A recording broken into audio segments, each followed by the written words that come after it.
तो विधायकों और सांसदों में टूट की खबर आ रही है और उसमें एकनाथ शिंदे लगता है कि शायद कामयाब हो जाएंगे। नजर देवेंद्र फडणवीस की भी है, उनके नेता मिल भी रहे हैं उनसे, लेकिन वो देख रहे हैं कि 20 में से कितने एकनाथ शिंदे के साथ जाते हैं और कितने बीजेपी के साथ आते हैं। मैंने जैसा आपको बताया कि जो विधायक हैं, जो कार्यकर्ता हैं, वो तो एक बार समझौता करेंगे, उनको लगता है कि हमारी पूछ होगी एकनाथ शिंदे में, तो वो एकनाथ शिंदे का रुख करेंगे। लेकिन जो विधायक है और सांसद है, वो एकनाथ शिंदे में जाने के बजाय ये उनकी चाहत रही कि हम डायरेक्ट बीजेपी में चले जाएं, क्योंकि हम इलेक्टेड रिप्रेजेंटेटिव हैं, हमारा कद बड़ा है, तो अगली बार भी जब चुनाव होगा तो हमें भारतीय जनता पार्टी हमें हटा नहीं सकेगी। तो हम जहां से जीत के आए हैं वो सीट हमारा सुरक्षित रहेगा। हम जहां से जीत के आए हैं वहां तो हमने किसी को हराया ही है, और वहां कौन हारा है? या तो एकनाथ शिंदे हारे हैं या बीजेपी हारी है। तो वहां हम क्लेमेंट हो जाएंगे अगर हम बीजेपी में आ जाते हैं। तो उनको अपना अगले चुनाव का भी भविष्य सुरक्षित लग रहा है। शिवसेना उद्धव के विधायकों को और शिवसेना उद्धव के सांसदों को, तो ये सांसद और विधायक की जो पसंद होगी, ऐसा लगता है कि उनकी पहली पसंद बीजेपी होगी, दूसरी पसंद एकनाथ शिंदे की पार्टी होगी। अगर पहली पसंद बीजेपी होती है तो, या एकनाथ शिंदे की होती है, तो उनको दो ही चीजों पर ध्यान देना पड़ेगा। एंटी डिफेक्शन जो है उसका आंकड़ा क्या है? विधायकों में अगर 12 विधायक एक साथ टूट के आ जाते हैं तो एंटी डिफेक्शन लागू नहीं होगा। अगर 10 आएंगे, 5 आएंगे, 8 आएंगे तो एंटी डिफेक्शन लागू होगा, मतलब उनकी सदस्यता खत्म हो सकती है। तो वे विधायक ये कैलकुलेट कर रहे हैं कि नंबर ऑफ विधायक जो कि एंटी डिफेक्शन का जो लाइन है उसको क्रॉस कर जाए, वो जो आंकड़ा है, जादुई आंकड़ा, उसको क्रॉस कर जाए। अगर 13-14 विधायक एक साथ टूट जाए तो मामला पलट सकता है, और अगर 13-14 विधायक एक साथ टूट करके बीजेपी में आ जाता है तो बीजेपी की अपने तय सरकार बन जाएगी। आप समझ रहे हैं खेल? फिर एकनाथ शिंदे की भी आवश्यकता नहीं रहेगी और ना ही अजित पवार की आवश्यकता रहेगी। इसीलिए बहुत ही, उसको कहते हैं ना कि क्लिफ हैंगर जिसको कहते हैं, टग ऑफ वॉर, इस तरह से जकड़ गया है कि कौन किस पर भारी पड़ेगा यह कहना मुश्किल है। लेकिन भारी पड़ने की लड़ाई शुरू हो गई है। तो देवेंद्र फडणवीस तोड़ करके ले आएंगे, कोई दिक्कत नहीं है, यह नहीं होगा ना कि, लेकिन एक और चाल हो सकती है कि देवेंद्र फडणवीस कहें कि साहब अगर आप हमारे साथ हाथ मिलाएंगे तो हमारी फजीहत होगी। मतलब अगर शिवसेना उद्धव हाथ मिला लें, अलायंस कर लें, जो वो चाहती है, क्योंकि उनको डर है कि हमारी पार्टी तो टूटेगी, आज नहीं तो कल टूटेगी, आज नहीं तो कल हमारी पार्टी को टूटनी है, जो कि टूटनी शुरू हो गई है, टूट चुकी है। तो अब ये सिर्फ आंकड़ा का, जादुई आंकड़ा के पहचान तक की बात हो रही है, जो टूट चुकी है हमारी पार्टी, दरार आ चुका है, लोग मिल चुके हैं, बस घोषणा की बात है। अब ऐसी परिस्थिति में वो चाहते हैं कि हम ही अलायंस कर लें, हम चले जाए बिना शर्त, तो हम अपने बेटे को भी बचा लेंगे। लेकिन बीजेपी ऐसी गलती करने नहीं जा रहा है। बीजेपी पार्टी तोड़ने जा रही है।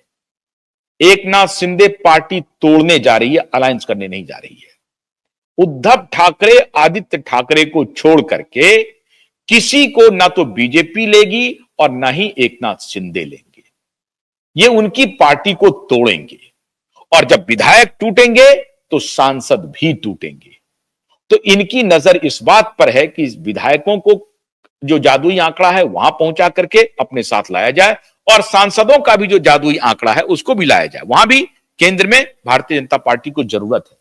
हां, एक बात आप कह सकते हैं, जैसे अजित पवार शरद पवार को छोड़ करके आए थे, तो राजनीतिक हलकों में अपनी इज्जत बचाने के लिए यह फैलाया गया कि अजित पवार जो आए हैं वो शरद पवार की अनुमति से आए हैं, और अजित पवार इसका वो खुलासा करते भी रहते हैं। क्यों करते हैं ऐसा प्रचार क्यों करते हैं? इसलिए क्योंकि उनको लगता है कि इससे हमारे वोटर जो हैं हमारे समर्थन में खड़े रहेंगे, नहीं तो हमें लोग गद्दार कहेंगे। इसलिए इस नैरेटिव को वो आगे बढ़ाते हैं कि अजित पवार अगर आए हैं बीजेपी के साथ तो शरद पवार का आशीर्वाद लेकर आए हैं, उनकी अनुमति से आए, उनकी सहमति से आए। ठीक उसी प्रकार अपनी इज्जत को पब्लिकली बचाने के लिए उद्धव ठाकरे ये कह सकते हैं या उनके तरफ से कहा जा सकता है या कहलवाया जा सकता है कि जो हमारे विधायक और सांसद गए हैं बीजेपी में या एकनाथ शिंदे के साथ, वो हमारी सहमति से गए। शरद पवार ने नहीं कहा कभी ऐसा, लेकिन उनके कुछ दलाल पत्रकार हैं, फ्लोट करने लगे कि शरद पवार के ही कहने पर गए, शरद पवार के ही कहने। असल में हुआ कि पूरा धोखा हुआ। पहले जो धोखेबाजी का रिकॉर्ड था शरद पवार का, उनको उनके भतीजे ने ही धोखेबाजी का एक नया कीर्तिमान बना दिया घर में। लेकिन इज्जत बचाने के लिए इस धोखेबाजी को धोखेबाजी ना कह करके ये कहा गया कि नहीं नहीं वो तो शरद पवार के आशीर्वाद से गए हैं। वो शुद्ध रूप से धोखेबाजी थी, शुद्ध धोखा था। अगर धोखा नहीं था तो सुप्रिया सुले के खिलाफ अपनी पत्नी को क्यों उम्मीदवार बना? कल्पना कर सकते हैं आप। हार गई हालांकि उनकी पत्नी, लेकिन सुप्रिया सुले को हराने के लिए पूरी कोशिश की अजित पवार ने। तो ये किनको समझा रहे हैं कि धोखा नहीं दिया? धोखा ही था वो अजित पवार का। इसलिए शिवसेना के उद्धव ठाकरे ये कोशिश करते रहेंगे कि नहीं, हमारी ही सहमति से हमारे विधायक बीजेपी के साथ गए।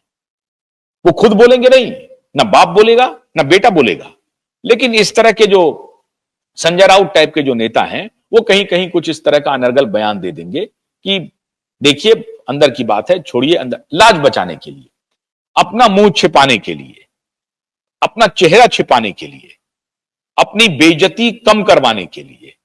लेकिन अब यही आकलन हो रहा है कि बेइज्जती किस स्तर तक की जाए और उन्हें किस स्तर तक दीवार में खड़ा कर दिया जाए, दीवार से चिपका दिया जाए। उद्धव ठाकरे अब दीवार से चिपक गए हैं, अब पीछे भी कुछ नहीं बचा हुआ है, आखिरी खाई में हैं वो गिरे हुए। तो ये जो पार्टी अब टूट रही है, बस जादुई आंकड़ा का इंतजार कीजिए। ये पार्टी टूट करके अब बीजेपी में जाती है या ऑपरेशन टाइगर जो चला रहे हैं उद्धव एकनाथ शिंदे, उसमें जाती है। बस इसका इंतजार कीजिए। ये जो आप कह सकते हैं कि दिशा सालियान का जो हथौड़ा है ना, वो हथौड़ा जो है ना पिता पुत्र पर बहुत खतरनाक चल रहा है मित्रों, बहुत खतरनाक चल रहा है। ये अपने तय पूरी कोशिश करेंगे अपनी इज्जत बचाने की। एक तरफ तो अदालत की हियरिंग है, शुरू हो गई है, दूसरी तरफ पार्टी टूट रही है, तीसरी तरफ अब वो मनाने के लिए 20 फरवरी को और 25 फरवरी को मीटिंग कर रहे हैं। पार्टी टूटने की ही खबर थी। ये जो छोटे आदित्य ठाकरे आए थे देश बनाने के लिए और महाराष्ट्र बनाने के लिए, जो आए थे दिल्ली में, जो प्रेस कॉन्फ्रेंस करके कह रहे थे, ये केजरीवाल से मिलकर के, राहुल गांधी से मिलकर के अपने सांसदों को संदेश दे रहे थे कि हम डिफंक्ट नहीं हुए हैं, हमारा शिवसेना पर अभी पकड़ मजबूत है और हम देश के बारे में काम करने जा रहे हैं, महाराष्ट्र के बारे में काम करने जा रहे हैं, बड़े बड़े नेताओं से मिल रहे हैं, इसलिए हमारी ताकत को पहचानिए, आप पार्टी छोड़िएगा मत। ये संदेश देना चाह रहे थे अपने सांसदों को, अपने विधायकों को आदित्य ठाकरे। सांसद भी समझदार हैं साहब, विधायक भी समझदार हैं, इनकी औकात उन्हें मालूम है। केजरीवाल की ही औकात जब उन्हें पता चल गई, राहुल गांधी की ही औकात उन्हें पता चली हुई है, तो वो इनकी औकात को क्या एसेस करेंगे। तो जो संदेश ये देना चाहते थे, इनके सांसदों और विधायकों ने दबी जुबान में कहना शुरू कर दिया है कि ये फालतू काम कम करे, ये घूमना फिरना और प्रेस कॉन्फ्रेंस करना ये बंद करे आदित्य ठाकरे। ये दबी जुबान में उनके सांसद, उनके विधायक कह रहे हैं, लेकिन आपको हमको फोन करके नहीं कह रहे हैं। लेकिन अगर पावर गैलरी में आप लोग सब जानते हैं तो उनकी चर्चा होती है, वो कहते हैं कि साहब ये पिता पुत्र जो है चौपट कर दिया, बर्बाद कर दिया। क्यों? क्योंकि उन्होंने अपना दरवाजा खोल दिया है दूसरी तरफ, बीजेपी की तरफ और एकनाथ शिंदे की तरफ उनका दरवाजा खुला हुआ है, तो वो क्यों इस तरह की बात करेंगे। तो इन्होंने जो अपने तरफ से कोशिश की कि नहीं हम मजबूत हैं, हमारा परिवार मजबूत है और शिवसेना उद्धव ठाकरे के एक एक कार्यकर्ता एकजुट हैं, वो सब फार्स है और हम देश बदलने के लिए जा रहे हैं। तो हमारे नेतृत्व को में आप अपनी आस्था बनाए रखिए। इनके नेतृत्व में किसी की कोई आस्था नहीं बची है, पार्टी टूट चुकी है, घोषणा बाकी है, चाहे 20 को करें चाहे 25 को करें। तो ये जो चल रहा है हथौड़ा, आप देखते जाइए। इसलिए मैंने आपको कहा कि उद्धव ठाकरे के साथ जो न्याय हो रहा है वो तो अदालत से भी बड़ा न्याय हो गया है, अदालत से भी बड़ा न्याय हो गया। पार्टी खत्म हो गई है, हो रही है, नेस्त नाबूद हो रहे हैं और मुंबई महानगर पालिका चुनाव के पहले उनकी ये दुर्गति होगी जो आप कल्पना नहीं कर सकते हैं। और तीनों तरफ, एक तरफ देवेंद्र फडणवीस, दूसरी तरफ एकनाथ शिंदे और तीसरी तरफ शरद पवार। तो तीन तरफ से, तीन कॉर्नर से इनको दबोचा जा रहा है और इस तीनों कॉर्नर में ये बुरी तरह से फंस गए हैं। अजित पवार बैठ करके सिर्फ तमाशा देख रहे हैं और वो देख रहे हैं कि अब देखते हैं कि राजनीति किस करवट बैठेगी। विदा लेने से पहले मैं आपसे एक अनुरोध करना चाहूंगा कि जिन्होंने हमारे चैनल को सब्सक्राइब नहीं किया है वो चैनल को सब्सक्राइब कर लें। चैनल आप हमारे इस वीडियो को अगर आपको पसंद आया है तो आप लाइक भी करें और शेयर भी करें।